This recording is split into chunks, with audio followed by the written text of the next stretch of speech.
You told yourself this time would be different. You had the plan, the motivation, the energy. You thought about it. You prepared for it. You even felt it, that sense that this time you were finally going to stay consistent. And for a few days, maybe even a week, it worked. You showed up. You followed through. You did what you said you would do. And then something changed. Not dramatically, not suddenly, just enough to slow you down. You started delaying a little, skipping a step, telling yourself you'll do it later. And before you realize what's happening, you stop. And now you're back in the same place again, looking at it, thinking, maybe it's just you. Maybe you don't have discipline. Maybe you're not consistent enough. But what if that's not true at all?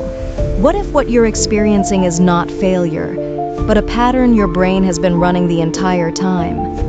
Now stay with me here, because this is where most people misunderstand what's actually happening to them. You don't quit because you're lazy. You don't stop because you lack discipline. You stop because your brain is following a loop. That feels like your decision, but isn't.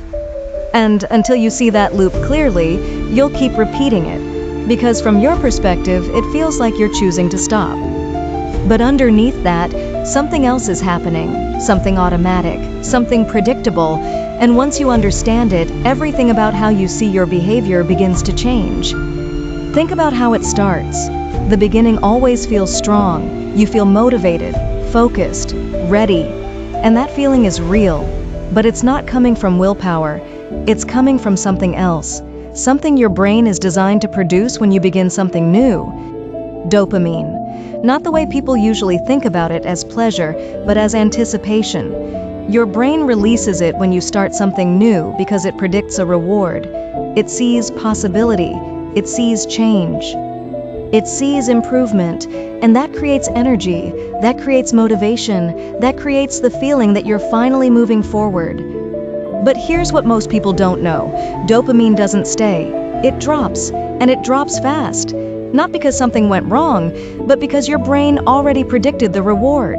Once something becomes familiar, your brain reduces the signal. And when that signal drops, so does your motivation. So what you feel as losing motivation is actually your brain completing its initial prediction. The excitement fades, the energy fades, and now the task feels heavier than it did before. Now this is where the shift happens, and it's so subtle that most people miss it completely. When the motivation drops, your brain starts looking for an easier path. Something with a faster reward, something that feels lighter. And because your system is designed to conserve energy, it naturally moves in that direction. You don't consciously decide to stop. You just feel resistance. You feel delay. You feel like doing something else would be easier. And in that moment, it feels like your choice. But it's not fully your choice. It's your brain responding to a change in chemical signals. Now stay with me, because this is where the loop becomes clear. You start strong because of dopamine. The task becomes familiar. Dopamine drops, motivation drops, resistance increases. You switch behavior, and then you reset, and the next time you start again, the same thing happens, over and over, and because you don't see the pattern, you assume the problem is you. But it's not you, it's the loop. Let me make this real for you. Think about something you've tried to stay consistent with. Working out, learning something new, building a habit. At the beginning, you feel engaged. It feels new. It feels exciting. But after a few days, that excitement fades. And suddenly, the same task feels harder. Not because it changed, but because your brain did. And in that moment, most people stop. Not because they don't want the result, but because the feeling changed. And this is where everything starts to make sense. You don't quit because you don't care. You quit because your brain is no longer supporting the same level of effort. And if you rely on motivation to continue, you will always stop when motivation drops. Because motivation was never meant to sustain you. It was only meant to start you. Now this is where most advice fails you.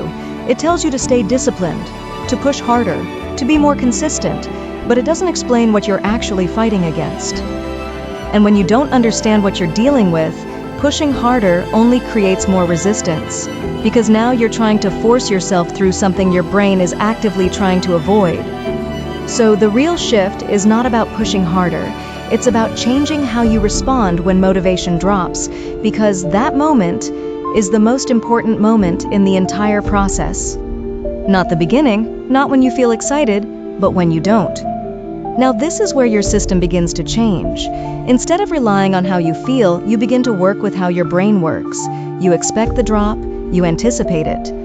You understand that the moment motivation fades is not a signal to stop. It's the beginning of the real process. And this is where the consistency code comes in. First, you break the illusion. You stop believing that motivation is what keeps you going. You recognize that starting will always feel easier than continuing. And that awareness alone changes how you interpret your experience. You stop seeing the drop as failure. You see it as normal. Second, you shrink the action. When resistance increases, you don't try to match it with effort. You reduce the task. You make it smaller than your resistance. Because your brain resists effort, not action. And when something becomes small enough, your system allows it. And once you start, momentum begins again. Third, you reward the repetition, not the outcome, not the result, but the act of continuing. Because your brain learns through reward. And if you only reward results, your brain will avoid effort. But if you reward consistency, your brain begins to associate repetition with something positive. And that changes the loop. Now, this is where everything shifts. You're no longer trying to stay motivated. You're building a system that continues without it. And over time, that system becomes stronger than the loop that was stopping you. And here's the deeper layer. Consistency is not about forcing yourself to do something over and over again. It's about removing the reasons you stop. And once those reasons are removed, continuation becomes natural. Now imagine this. You start something, the motivation fades, but instead of stopping, you reduce the task. You continue anyway.